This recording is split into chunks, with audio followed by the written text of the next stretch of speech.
Panoor bomb സ്ഫോടനവുമായി ബന്ധപ്പെട്ട് police നൽകിയ remand report ഗൗരവമേറിയ ചില പ്രശ്നങ്ങൾ ഉയർത്തുന്നതാണ്. പാനൂർ സ്ഫോടനത്തിൻ്റെ റിമാൻഡ് റിപ്പോർട്ടിൽ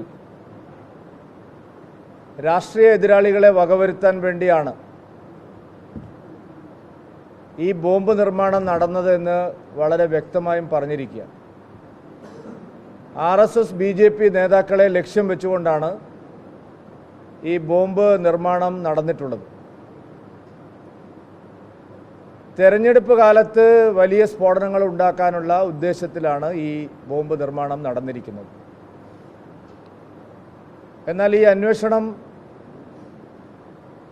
ശരിയായ നിലയിൽ മുന്നോട്ട് പോകുന്നതിൽ വലിയ തടസ്സങ്ങളാണ് സർക്കാർ ഉണ്ടാക്കിക്കൊണ്ടിരിക്കുന്നത്.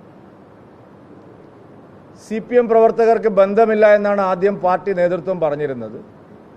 പക്ഷേ DYFIയുടെയും CPIMൻ്റെയും ഉന്നത നേതാക്കളാണ് ഈ ബോംബ് സ്ഫോടനത്തിന് പിന്നിലുള്ളത്. രാഷ്ട്രീയ എതിരാളികളെ വകവരുത്താനും തെരഞ്ഞെടുപ്പ് കാലത്ത് ഉഗ്രസ്ഫോടനമുണ്ടാക്കാനും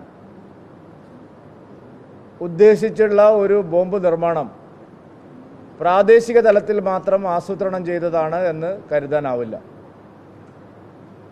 ഉന്നതരായിട്ടുള്ള RSS BJP നേതാക്കളെ ലക്ഷ്യം വെച്ചുകൊണ്ട് നടത്തിയ ഈ ബോംബ് നിർമ്മാണം ഉയർന്ന തലത്തിൽ ആസൂത്രണം ചെയ്യപ്പെട്ടതാണ്. CPMൻ്റെ ഉന്നത തലങ്ങളിൽ ആസൂത്രണം ചെയ്ത് നടപ്പാക്കിയ ഒരു പദ്ധതിയാണ്. അതുകൊണ്ടാണ് ഏരിയ തലത്തിലുള്ള നേതാക്കളെല്ലാം സ്ഫോടനം നടന്ന ഉടനെ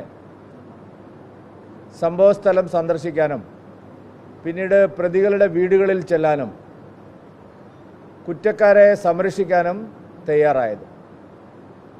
അപ്പോൾ ഇത് ഉന്നതതല CPM നേതൃത്വത്തിൻ്റെ അറിവോടും ആസൂത്രണത്തോടും കൂടി നടന്ന ഒരു ബോംബ് നിർമ്മാണമാണ്.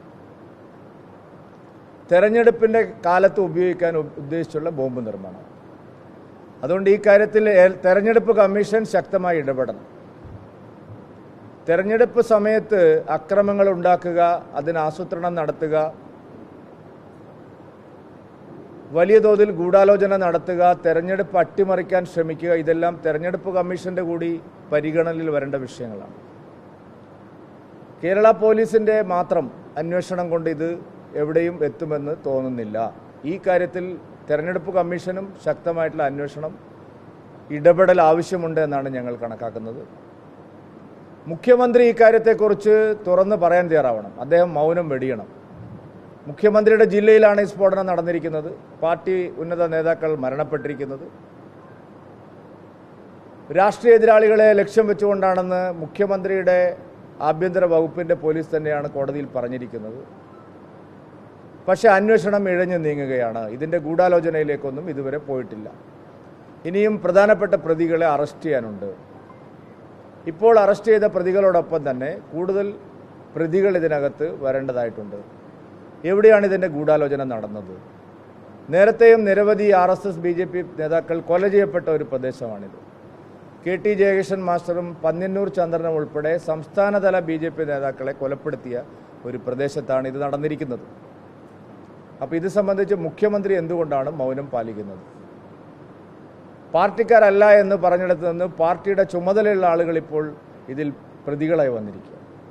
ഇതെല്ലാം കാണിക്കുന്നത് തെരഞ്ഞെടുപ്പ് അട്ടിമറിക്കാനും ഒരു വിഭാഗത്തിൻ്റെ വോട്ട് RSS BJP നേതാക്കൾക്കെതിരെ ആക്രമണം നടത്തിയാൽ സ്വാഭാവികമായിട്ടും PFI, ജമാഅത്തെ ഇസ്ലാമി, മുസ്ലിം ലീഗ്, വർഗീയ ശക്തികളുടെയൊക്കെ പിന്തുണ കിട്ടുമെന്നുള്ള ഒരു രാഷ്ട്രീയ ലക്ഷ്യം കൂടി ഇതിനുണ്ട്. അതുകൊണ്ടാണ് ഇതൊരു പ്രാദേശിക തലത്തിൽ ആസൂത്രണം ചെയ്ത ഒരു നടപടിയല്ല.